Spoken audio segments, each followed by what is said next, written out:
Where your treasure is, there will your heart be also. God has given us unlimited treasures in His Word. Every time we open it, we can discover a new treasure or admire an old one. What will we find today? Here's Carla Early with Treasure Hunt in the Word.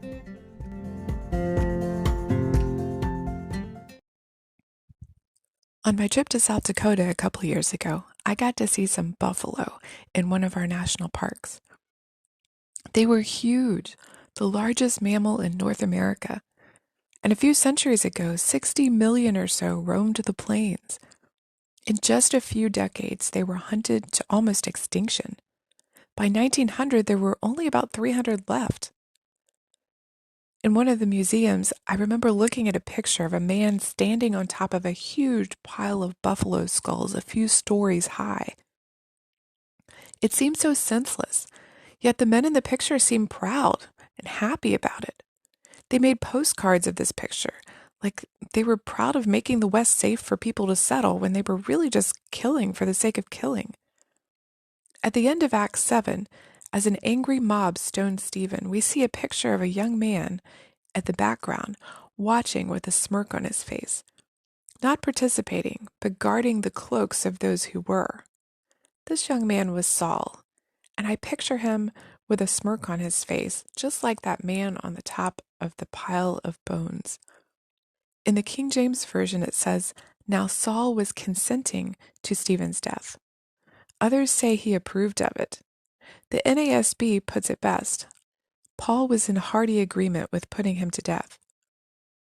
The Greek word means that he was pleased or took pleasure in Stephen's stoning. The word can even mean to applaud, but I see him with a smirk of satisfaction. One down, many more to go. This was just the beginning. A couple of verses later, it says, "As for Saul, he made havoc of the church," or began destroying the church, entering every house, dragging off men and women to prison.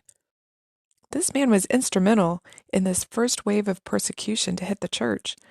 And when it said he made havoc of the church, this is about the strongest Greek word that could be used. In other places, it's used for the destruction of a city or the mauling by a wild animal. That's bad. Because of this persecution in Jerusalem, the Christians scattered. But in verse 4 it says, "Those who were scattered went everywhere, preaching the word." But wait a minute, isn't that what Jesus said would happen?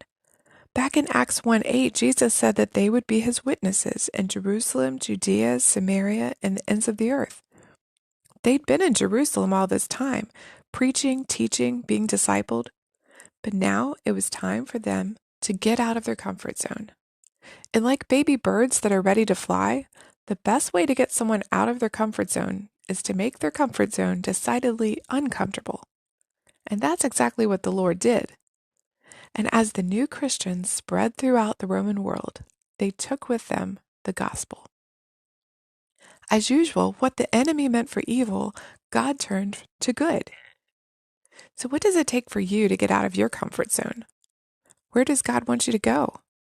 It might just be the next cubicle over, or to your next door neighbor. It might be helping out in the youth group at your church, or the nursery, or another new ministry. It may even be somewhere across the world.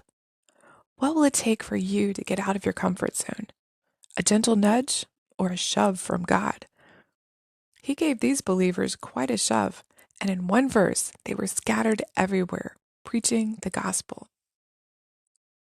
You can contact us at treasurehuntintheword@gmail.com. We'd love to hear the treasures God has given you through His Word. You can listen to other episodes at our website, which you can find in the description below.